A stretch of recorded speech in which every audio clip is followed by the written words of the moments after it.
We're joined on Skype by South African celebrity publicist Clayton Morar. Now, Clayton was actually a guest at the Golden Globes in Hollywood and is joining us to give us all the gossip coming from LA. Hello, Clayton. Hi, Jen. How are you doing today? Good. I understand it's quite late for you.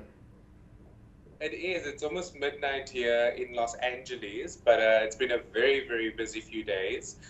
Everybody's still reeling off the Golden Globes from last night, so even the Fashion Police team has been talking about it on E Entertainment. So yeah, the Golden Globes are still buzzing, and there's so many celebrities still around in LA.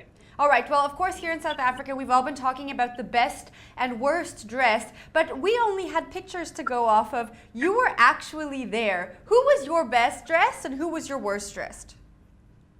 For me, there's a toss-up of two people who really stood out on the red carpet. J.Lo was absolutely amazing. That mustard canary yellow sort of outfit of hers was flawless. She's normally a risk taker, going with more of a nude color and showing more of her body, but I loved how she kept it in this time around, but showed some class and showed off her figure body. I also believe Jennifer Lawrence in that bright red with a neck piece that showed off those diamonds was really flawless. So they get my best dress. I think the two Jens stole the show last night, didn't they? Yeah, J-Lo and J-Lo. Now, your worst dressed. I have to say, I really didn't like what Eva Longoria was wearing. I know she did make some best dressed lists, but I thought she looked like a present. To be honest, not many people were raving about Eva Longoria as well. For me, she didn't look super bad on the red carpet. It's just I don't think the look didn't carry off as what her stylist probably had intended.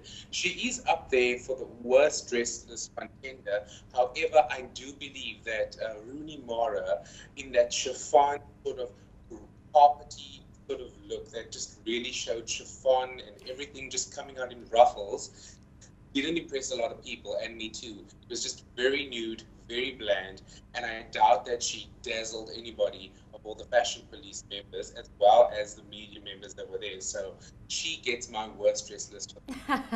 Okay, by now we all know what happened at the Golden Globes. But tell us, what was going on that red carpet? Tell me about the vibe, maybe what was kind of going on that we didn't see on TV or online.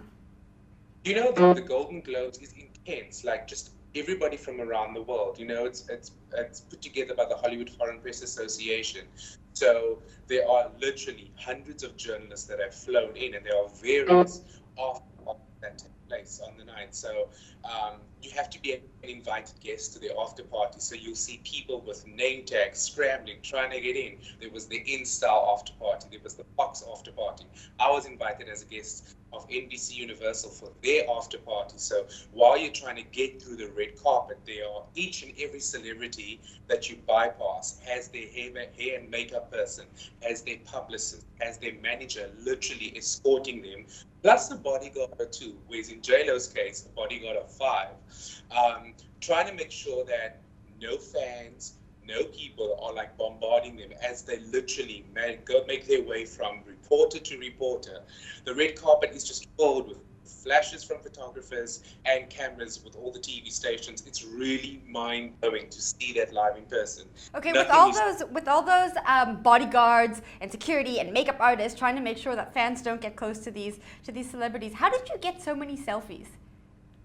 Well, I got mine at the end of the night post the awards show, because what had happened was the security is very tight as the celebs enter to get their place in the ballroom at the Beverly Hilton.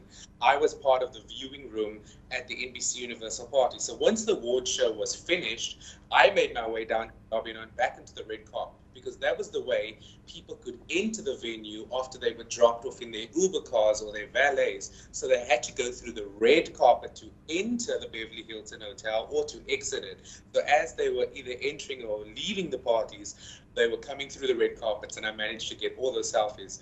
Clayton, thank you very much for taking the time to chat with us. We hope you enjoy the rest of your time in Hollywood, and we can't wait to see you once you get back in South Africa. Thanks so much, Jen. Have a good one.